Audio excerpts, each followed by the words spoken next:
तो नमस्कार दोस्तों, स्वागत है आप सभी का फिर से मेरे एक नई वीडियो में। तो आज हम पढ़ेंगे इंटीग्रेशन का पार्ट 2। तो पिछली बार हमने पढ़ा था इंटीग्रेशन का पार्ट 1, जिसमें हमने पढ़ा था कांस्टेंट फंक्शन और पॉलिनोमियल फंक्शंस और जाना था सी का मतलब क्या होता है, कांस्टेंट हम क्यों लगाते हैं साथ में। आज हम पढ़ेंगे ट्रिग्नोमेट्रिक फंक्शंस और एक्सपोनेंशियल फंक्शंस और जानेंगे कि डेफिनेट इंटीग्रेशन में और इनडेफिनेट इंटीग्रेशन में क्या फर्क होता है। तो सबसे पहले मैं आपको ओवरव्यू दे देता हूँ कि हमने पिछली बार क्या पढ़ा था। तो हमने पिछली बार बात करी थी कांस्टेंट फंक्शंस की और पॉलिनोमियल फंक्शंस की। तो कांस्टेंट फंक्शंस में हमने पढ़ा था कि अगर कोई कांस्टेंट यानी 5 या कोई भी कांस्टेंट फंक्शन हो, वो इंटीग्रेट कर रहा हो dx के साथ, तो जो 5 है वो बाहर आ जाएगा, वो इंटीग्रेट नहीं होगा बल्कि dx इंटीग्रेट होगा। तो 5 क्या बाहर आ गया, ठीक है बाहर आ गया, और मल्टीप्लाई में dx जो है एक स्मॉल क्वांटिटी है, और अगर हम इसको रिपीट करेंगे तो क्या बना लेगा, ये x बना लेगा।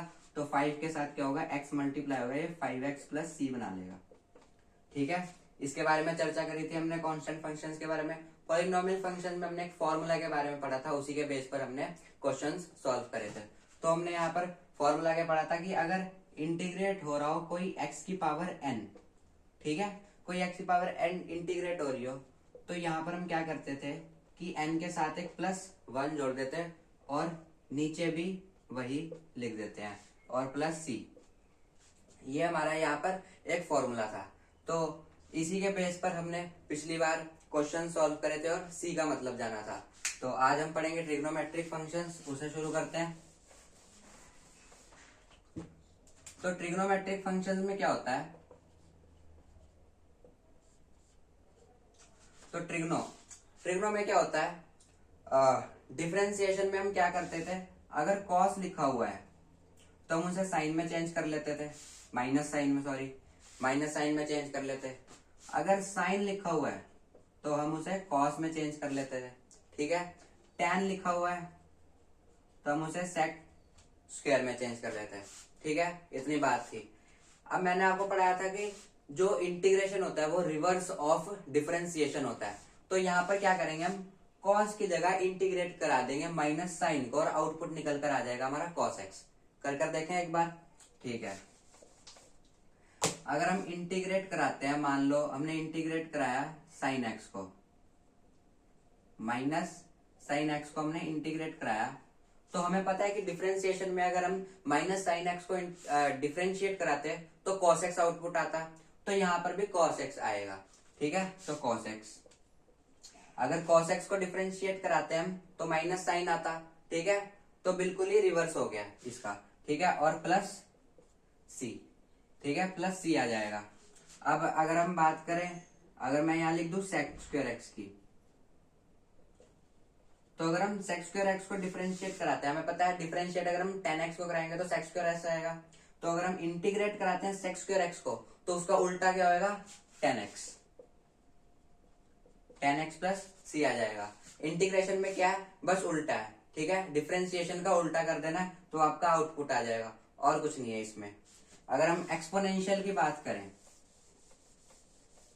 मैंने कहा था मैं डिफरेंशिएशन का भी आज ही बता दूंगा और इंटीग्रेशन का भी आज ही बता दूंगा। एक्सपोनेंशियल में क्या होता है, पहले इसको लिखते कैसे, हम एक्सपोनेंशियल को लिखते हैं हम e की पावर x करके, e की पावर x कर हम इसे लिखते हैं। तो अगर हम इंटीग्रेट कराते हैं e की पावर x को, या फिर हम डिफरेंशिएट कराते हैं e की पावर x को, तो ये हमारा कोई भी आउटपुट नहीं देता है, ठीक है। ये बहुत ही इजीएस्ट है, ये इजीएस्ट लेवल पर इसका टॉपिक है कि इंटीग्रेशन और डिफरेंशिएशन कोई आउटपुट देता ही नहीं है एक्सपोनेंशियल का। अगर हम इसका एग्जांपल करें, अगर मैं इंटीग्रेट इसे करा भी दूं तो क्या होगा, इंटीग्रेट अगर मैंने इसे करा भी दिया तो क्या होगा, ये एज इट इज आ जाएगा, एज इट इज आ गया, और प्लस सी, ये यहीं पर सॉर्ट आउट हो जाएगा, ये यहीं पर इसका आंसर आ जाएगा, ठीक है। एक्सपोनेंशियल में कुछ भी नहीं है, बस यही है जो दिया हुआ है उसे एज इट इज लिख दो और साथ में सी लगा दो, आपका एक्सपोनेंशियल यहीं खत्म हो जाएगा, आगे इसकी और कोई जरूरत नहीं है करने की।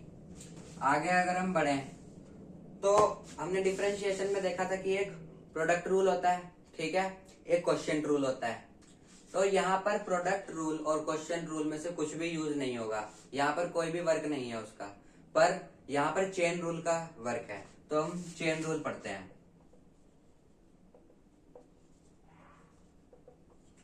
चेन रूल की अगर बात करें तो चेन रूल में हम क्या करते थे, एक पूरा का पूरा आपको फॉर्म दी हुई है, उसकी पहले हम पावर को, ठीक है, सॉल्व करते थे, फिर उसके अंदर का सॉल्व करते थे।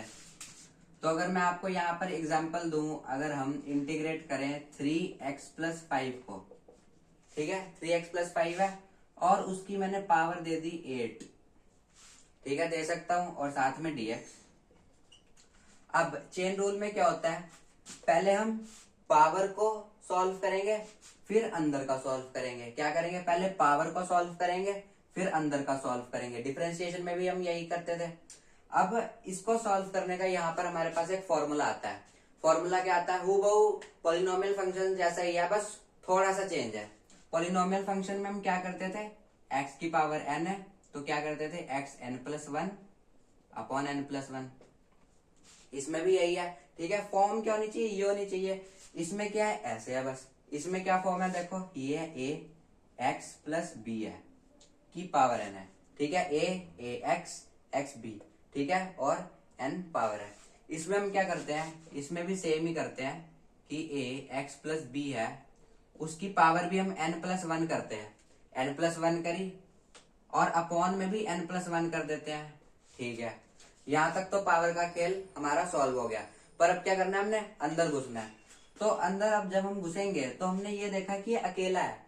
अकेला है तो निपटा दो, मतलब अकेला है, कांस्टेंट है, निपटा दो, 0 हो जाएगा। डिफरेंशिएशन में यही पढ़ा था ना कि अकेला है तो 0 हो जाएगा, तो यहाँ पर भी वही खेल है, 0 हो जाएगा। बट अगर हम यहाँ पर देखें तो x के साथ 3 है, ठीक है, तो यहाँ पर हमें 3 का कुछ करना पड़ेगा, ठीक है। पावर सॉल्व हो गई। अब 3 का क्या करें, यहाँ पर फॉर्मूला क्या बनता है, जो यहाँ पर 3 है, जो a है, वो इसके साथ यहाँ पर जाकर मल्टीप्लाई हो जाता है। तो क्या बनाया, ये a यहाँ पर मल्टीप्लाई हो जाएगा। यहीं पर अगर हम इस फॉर्मूले को यूज करें तो ये क्या बनाएगा, 3x+5 8+1 9, n+1 है ना, तो 8+1 9, ठीक है। तो n+1 यहाँ भी है तो यहाँ भी 9 आ जाएगा, और साथ में a है, a क्या है, मल्टीप्लाई हो रहा है, तो 5 यहाँ पर मल्टीप्लाई होगा, प्लस c तो लगाना ही है। तो 3x+5 पावर 9 अपॉन में 40 plus c, your final answer, ठीक है। तो ये है चेन रूल कि पहले हम पावर को सॉल्व करेंगे, पहले पावर को सॉल्व करना है फिर अंदर का सॉल्व करना है, पहले पावर को सॉल्व करना है फिर अंदर का सॉल्व करना है। और ये रहा इसका फॉर्मूला, बहुत इंपॉर्टेंट फॉर्मूला है ये, ठीक है। चेन रूल हर जगह लगता है, 12th में तो खासकर हर जगह ही चेन रूल लगता है, आपको देखने को मिलेगा। कोई भी कॉम्पिटेटिव एग्जाम हो, कोई भी चीज आप सॉल्व कर रहे हो, कोई भी ऐसी फॉर्म आ जाए तो वहां पर चेन रूल लगेगा ही लगेगा, ठीक है। बच्चे कहीं इसी को यहीं पर छोड़ देते हैं, यहीं पर नहीं छोड़ना है, यहाँ पर चेन रूल लगाना है, ठीक है। अब अगर हम और एक्सटर्नल की बात करें, चेन रूल कहां पर लग सकता है। अब मैंने आपको ट्रिग्नोमेट्रिक फंक्शन में बताया कि इंटीग्रेट अगर हम cos x को करते हैं, ठीक है, cos x को इंटीग्रेट करेंगे तो माइनस साइन x आएगा, बिल्कुल सही है। बट अगर हम cos 2x का करें तो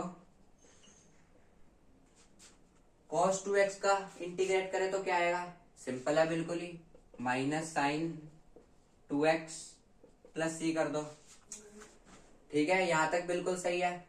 बट अब यहां पर हम क्या देखते हैं कि हमने cos x तो सॉल्व कर लिया, पर यहाँ पर x के साथ 2 भी लगा हुआ है, तो यहाँ पर भी हमारा चेन रूल यूज होगा। हम क्या करते थे, जो ये a है, 2a है ना हमारा, तो a है उसको हम यहाँ नीचे अपॉन में मल्टीप्लाई में ले जाते थे, तो यहाँ भी हम क्या करेंगे, अपॉन में 2 कर देंगे, ये इसका फाइनल आंसर होगा। अगर हम देखें cos 10x को ले, cos 10x का इंटीग्रेट करें तो cos x का तो माइनस साइन x हो गया, और ये 10x एज इट इज आ गया, अपॉन में यहां पर जब चेन रूल लगेगा तो x के साथ क्या 10 लगा हुआ है, तो 10 अपॉन में आ जाएगा प्लस c, ये फाइनल आंसर हो गया। अब अगर आप मुझे बताओ कि यहां पर cos 5x प्लस 3 लगाओ, वो इंटीग्रेट हो रहा हो, तो वो क्या बनाएगा बताओ। ये भी सिंपल ही है, एज इट इज लिख देंगे हम इसे। माइनस साइन होता है, इंटीग्रेट करेंगे तो माइनस साइन आएगा, इसको भी एज इट इज लिख देंगे। ठीक है, ये हमने लिख दिया। बट अब 3 तो एक कांस्टेंट है, अंदर घुस गए हम, अब चेन रूल लग रहा है। अब देखो अंदर घुस गए तो 3 क्या होगा, निपट जाएगा, कांस्टेंट है।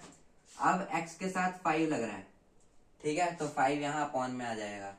ये क्या होगा, ये इसका फाइनल आंसर होगा। बिल्कुल इजी है, चेन रूल निकालना है, चेन रूल लगाना है और आंसर निकालना है। ठीक है, डालो निकालो, डालो निकालो, बस यही करना है। ठीक है, फॉर्मूला लगाओ, आंसर निकालो। बहुत ही ज्यादा इजी है ये। ठीक है, अभी आपको इतनी ही सीखने की जरूरत है, इतना ज्यादा जाने की जरूरत नहीं है। जो मैं करा रहा हूँ वही करिए, आपका काम हो जाएगा। ठीक है, अब अगर हम एक्सपोनेंशियल फंक्शन में इसकी बात करें, ठीक है, एक्सपोनेंशियल फंक्शन हम बता तो दिया कि कुछ होता नहीं है, पर चेन रूल जरूर लगेगा। देखो अगर हम ex को डिफ्रेंशिएट करें तो ये ex प्लस सी बना देगा। ठीक है, बट अगर हम इसको इंटीग्रेट करें तो क्या होगा, अब पावर क्या होगी है, 2x हो गई है। ठीक है, 2x को क्या करेंगे, एज इट इज लिख देंगे। ठीक है, कुछ नहीं हुआ। बट अब यहां पर अंदर घुसेंगे तो यहां पर चेन रूल लग रहा है, x के साथ 2 लगा हुआ है तो 2 यहां अपॉन में आ जाएगा। ये फाइनल आंसर होगा इसका। अगर हम e की पावर पाई रखेंगे तो क्या होगा, तो क्या होगा, वही रहेगा, सेम ही रहेगा, प्लस ये लिखेंगे। ठीक है, अगर हम इंटीग्रेट करेंगे e की पावर 10x को तो ये क्या होगा, e 10x as it is plus c। But अभी क्या देख रहे हैं, x के साथ 10 मल्टीप्लाई में तो अपॉन में 10 लगा देंगे। ये कुछ सारे के सारे एग्जाम्पल्स हैं जो चेन रूल में यूज होते हैं। तो यहाँ पर हमारा एक्सपोनेंशियल फंक्शंस भी खत्म होता है, ट्रिग्नोमेट्रिक भी फंक्शंस खत्म होता है। बट अगर हम अब चारों फंक्शंस तो हमारे खत्म हो गए, क्या बचा है, इनडेफिनेट फंक्शन और डेफिनेट फंक्शन। अभी तक हम जितना भी कर रहे थे सारा डेफिनेट फंक्शंस था। ठीक है, सारा डेफिनेट फंक्शंस था। अब बारी आती है इनडेफिनेट फंक्शंस की, कि होता क्या है, कुछ नहीं होता है, खाली लिमिट्स लग जाती हैं। इंटीग्रेशन का जो समेशन जो साइन होता है उसके लोअर पॉइंट और अपर पॉइंट पर क्या लग जाती है, लिमिट्स लग जाती हैं। ठीक है, मान लीजिए आपको कुछ ऐसा दे रखा है, इंटीग्रेट हो रहा है 5x डॉट dx, चलो 5 कांस्टेंट रहने दो, इजी रहेगा। और यहाँ पर आपको कुछ लिमिट्स दे दी, 1 दे दी, यहाँ पर 4 दे दी। ये कुछ इस प्रकार से दिखता है आपका इनडेफिनेट फंक्शंस। ठीक है, बहुत जगह पर ऐसा दिया होता है, घबरा जाते हैं, कुछ नहीं है, अपर लिमिट है और लोअर लिमिट है। ठीक है, इसको भी सॉल्व करते हैं हम। कैसे सॉल्व करेंगे, मानो इंटीग्रेशन में आपको दिया हुआ है 0 से 4 तक जाना है। ठीक है, लिमिट दे रखी है 0 से 4 तक की, और अंदर हमने क्या देखा, अंदर हमको दे रखा है 3x2। ठीक है, 3x की पावर 2 दे रखी है हमें। ठीक है, डॉट dx। अब हमें पता है ये एक पॉलिनोमियल फंक्शन है। ठीक है, पहचान करो, पॉलिनोमियल फंक्शन है ये। अगर वो होता चेन रूल लगा होता है यहाँ पर तो क्या होता है, ax प्लस बी होता। ठीक है, ये फॉर्म होती। बच्चे कहीं पर चेन रूल लगा देते हैं, ठीक है, कहीं पर पॉलिनोमियल रूल लगा देते हैं पॉलिनोमियल फंक्शंस में। ठीक है, तो कंफ्यूजन रहता है। कंफ्यूजन नहीं है, फॉर्म ये देखो, ये फॉर्म है, ये आपको साफ साफ दिख रहा है, पॉलिनोमियल है, ये कहीं पर चेन रूल की बात नहीं हो रही है। ठीक है, ये पॉलिनोमियल साफ साफ दिख रहा है आपको, ये है चेन रूल। ये होता है 3x की पावर n या x की पावर n, ये होता है पॉलिनोमियल्स में, ये फॉर्म होती है पॉलिनोमियल की। अब यहाँ पर पॉलिनोमियल का रूल लगेगा, क्या रूल होता है, क्या फॉर्मूला होता है यहाँ पर इसका, x की power n, x n plus 1 upon n plus 1। ठीक है, लगा देते हैं, 3 एक्स की पावर 3, ठीक है, अपॉन में 3, ठीक है, 2 + 1 3 और अपॉन में भी 3, ठीक है, प्लस सी हो गया। अब हम क्या करेंगे, यहाँ देखो 0 है और यहाँ पर 4 है। यहाँ पर फॉर्मूला क्या लगता है हमारा, हम अपर लिमिट जो होती है, अपर लिमिट है ना, upper limit minus lower limit, upper limit कर देते हैं हम, लोअर लिमिट से माइनस। आओ कर कर देखते हैं क्या करना है। 4 की जगह ये जो x है ना, x में 4 पुट कर देना है, करें पुट, आओ 4 पुट कर देते हैं, अपॉन माइनस का साइन आ गया, माइनस हो रहा है, लोअर लिमिट माइनस हो रही है, क्या हो रही है, लोअर लिमिट, तो 3, x की जगह 0 पुट कर देंगे 3। तो अब देखो ये तो 0 ही हो गया, साफ साफ दिख रहा है आपको, ठीक है, ये चीज तो पूरी 0 हो ही गई, ठीक है। अब अगर हम ऊपर बढ़े, यहाँ पर कर देता हूं मैं इसको, यहाँ पर अब 4 का क्यूब है, यहाँ पर 4 का क्यूब क्या होता है, 64 होता है, 64 इंटू 3 करें तो क्या होता है, 2 1 192, ठीक है, 192 हुआ, सॉल्व इसको 192 अपॉन 3। तो ये यहाँ पर अगर आप इसे सॉल्व करेंगे, ऐसे रहने देंगे, तो ये आपका फाइनल आंसर हो जाता है, और प्लस आप यहाँ पर सी लगा देंगे, ठीक है। यही होता है, और कुछ नहीं होता है, बस क्या करना है, सॉल्व करना है अंदर का, और जो लिमिट दे रखी है upper limit minus lower limit कर देनी है, और कुछ नहीं है। तो ये था पूरा का पूरा इंटीग्रेशन का पार्ट 1 पिछले में करा, पार्ट 2 अब करा, ठीक है। तो यहाँ पर हमारा पूरा का पूरा कैलकुलस खत्म होता है, डिफरेंशिएशन खत्म होती है, और इंटीग्रेशन भी हमारी यहाँ पर खत्म हो जाती है। नेक्स्ट वीडियो में पूरा का पूरा आपको मैं दूंगा बेसिक मैथ, ठीक है, बहुत सारे टॉपिक्स हैं बेसिक मैथ में, तो धीरे धीरे कर कर लेक्चर बढ़ाते हुए हम बेसिक मैथ भी करेंगे। तो नेक्स्ट लेक्चर रहेगा बेसिक मैथ का। तब तक के लिए खुश रहिए, मुस्कुराते रहिए और देखते रहिए स्टडी का ब्लैक मैजिक। Thank you.